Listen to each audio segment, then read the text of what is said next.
Hello mes délices, bienvenue sur ma chaîne Daily Dose. Aujourd'hui nous allons parler des caractéristiques de la peau. Connaître son type de peau permet de pouvoir adapter les soins appropriés pour l'utilisation. J'ai des retours par rapport à plusieurs personnes qui ne connaissent pas leur type de peau. Souvent berner, on leur vend les produits qui ne correspondent pas à leur type de peau. Il faut savoir que si tu veux connaître ton type de peau, c'est d'abord pour toi-même d'abord.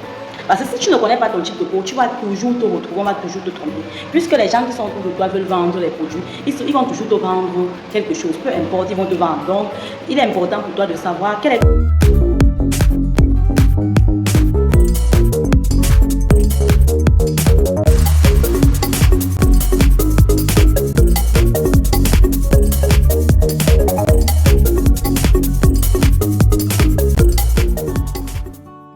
Pas difficile de connaître son type de peau. À la fin de cette vidéo, tu vas savoir quel est ton type de peau. Déjà, il faut que tu saches qu'il existe 4 grandes catégories de peau. Nous allons commencer par la première catégorie qui est celle des peaux normales. Une peau normale est une peau qui est équilibrée. Le terme scientifique, c'est une peau édermique qui désigne une peau saine, une peau qui n'a pas d'imperfection. Elle se caractérise pour la plupart du temps par une bonne circulation sanguine, par un aspect douce, lisse et volupté, par un aspect équilibré, frais et une couleur rose uniforme. Elle n'a généralement pas d'imperfection. Elle est vraiment normale, comme on peut le dire. La deuxième grande catégorie, il s'agit des peaux sèches. Une peau sèche, c'est une peau qui, contrairement à la peau grasse, sécrète a un déficit de sécrétion de sébum. La dernière fois, nous avons fait la vidéo sur les peaux grasses. Nous n'avons pas encore fait la vidéo pour les peaux sèches, mais je vais revenir là-dessus. Elle a une insuffisance de sécrétion de sébum. Donc, les granes sébacées ne produisent pas suffisamment de sébum pour pouvoir irriguer cette peau. Il faut que vous sachiez que la peau, pour avoir son aspect normal, doit avoir son film hydrolipidique uniforme. Chez les peaux sèches, elle produit moins de lipides, ce qui fait qu'en sorte que, et comme elle transpire aussi moins, la sueur qui est produite par les granules sudorypales se combine avec le sébum qui est produit pour former ce qu'on appelle le film hydrolipidique. Chez les peaux normales, donc, ce film hydrolipidique n'est pas en permanence déséquilibré à cause de la carence en sébum. Ce qui fait que la peau va présenter souvent les étirements, surtout au niveau de la peau. La peau va présenter parfois même des traits de fissure, un peu comme des écailles. La peau va vraiment s'effriter. On aura l'impression qu'elle sera toujours très terne, très terne. Comme moi par exemple, je suis victime d'une peau sèche. Si je me lave et que je ne m'hydrate pas, vraiment, vous n'allez pas voir, elle serait toute blanche et toute pâle. Voilà les caractéristiques des peaux sèches. Dans les peaux sèches, il y a aussi plusieurs catégories de peaux sèches. Je vais revenir là-dessus sur une autre vidéo pour pouvoir mieux illustrer cela.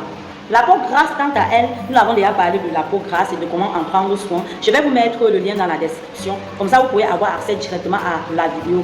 Si tu n'es pas encore abonné à la chaîne, n'hésite surtout pas à t'abonner, à partager, à me laisser un gros like, à me laisser un commentaire, à me dire en commentaire qu'est-ce qui t'empêche de pouvoir aussi connaître ton type de peau. Ou alors comment tu as pu identifier ton type de peau.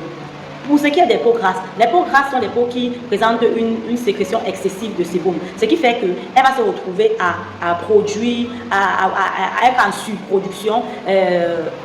La surproduction là s'appelle la séborrhée, on en a déjà parlé. Je ne vais pas plus faire un discours là-dessus. Pour reconnaître donc, un type de peau grasse, c'est l'aspect, vous allez reconnaître par l'aspect brillant, par l'aspect, les pores très dilatées, une peau pâle et souvent très irritée. Les imperfections apparaissent le plus souvent. Elles ont beaucoup de boutons, beaucoup d'imperfections, les comédons.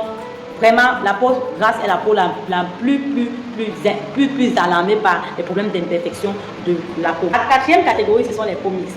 Un jeu donc de peau grasse et de peau sèche. La peau mixte sera beaucoup plus sèche au niveau des joues et du front, et ici au niveau du front, et elle va présenter au niveau de la zone T, comme ça et comme ça, là, une sensation de peau grasse. Donc ici vous aurez l'impression que c'est une peau grasse, alors qu'ici ce sera une peau sèche. Dans la zone T, on reconnaît une peau mixte au niveau de la zone T. C'est une peau qui présente donc ici là les pores beaucoup plus dilatés et ici les pores beaucoup plus refermés. Les joues sont normales, tandis que ici la peau est grasse. C'est une peau aussi qui présente souvent le moins d'imperfections par rapport aux autres types de peau. Elle a l'équilibre, elle fait l'équilibre entre les deux. Elle peut avoir des boutons parfois et parfois pas. Donc c'est une peau vraiment qui n'est pas trop, qui ne présente pas trop d'imperfections. Maintenant que tu connais quel est ton type de peau, j'espère que maintenant tu pourras acheter les produits qui correspondent à ton type de peau.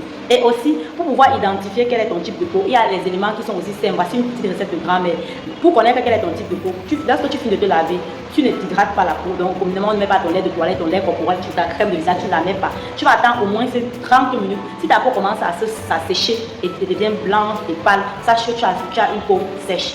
A contrario, si ta peau est brillante et sécrète beaucoup plus, est beaucoup plus régulée, est brillante et très brillante, sache que tu as la peau grasse. Et si ta peau présente au niveau de la zone T une structure brillante et une structure sèche au niveau des joues, sache que tu as la peau mixte. Et si ta peau est normale et qu'elle ne présente aucune imperfection, parce que généralement les peaux normales, même quand on ne les hydrate pas assez, elles sont déjà suffisamment bien. Donc elles ne présentent pas les imperfections. Même si tu ne l'hydrates pas vraiment, la peau normale, elle va s'hydrater, elle va s'auto-hydrater. Parce que ce qui se passe, c'est que la peau normalement, à la base, quand Dieu crée l'homme, la peau est censée se auto-réguler toute seule. Les problèmes apparaissent lorsqu'on a des carences, des insuffisances, un X ou Y chose, un X ou Y éléments, ce qui provoque toutes ces imperfections qu'on a. Parfois, ce sont les produits qu'on utilise sur la peau qui nous provoquent ça. Parfois, c'est notre alimentation. Parfois, dans tous les cas, une peau reste une peau. On doit en prendre soin. La prochaine vidéo qui parlera spécifiquement des peaux sèches, parce que moi, j'en souffre. Donc, je vais beaucoup m'attarder là-dessus. Donc, si tu as une peau sèche, reste connecté, tu vas sans doute trouver une solution. Je vais te dire comment tu vas faire pour pouvoir réguler cela. Donc, n'hésite surtout pas de me dire en commentaire, comme je l'ai dit tout à l'heure, quel est ton type de peau et qu'est-ce que tu aimerais vraiment utiliser comme produit. Alors, la prochaine vidéo également qui va parler des peaux, je vais présenter quelles sont les huiles que vous pouvez utiliser pour que vous ne vous trompez plus sur le marché. Quels sont les beurres, pourquoi est-ce qu'on doit utiliser X ou Y sur une peau sèche et l'autre sur une peau grasse. Alors, merci mes délices, à très bientôt pour une nouvelle astuce vidéo.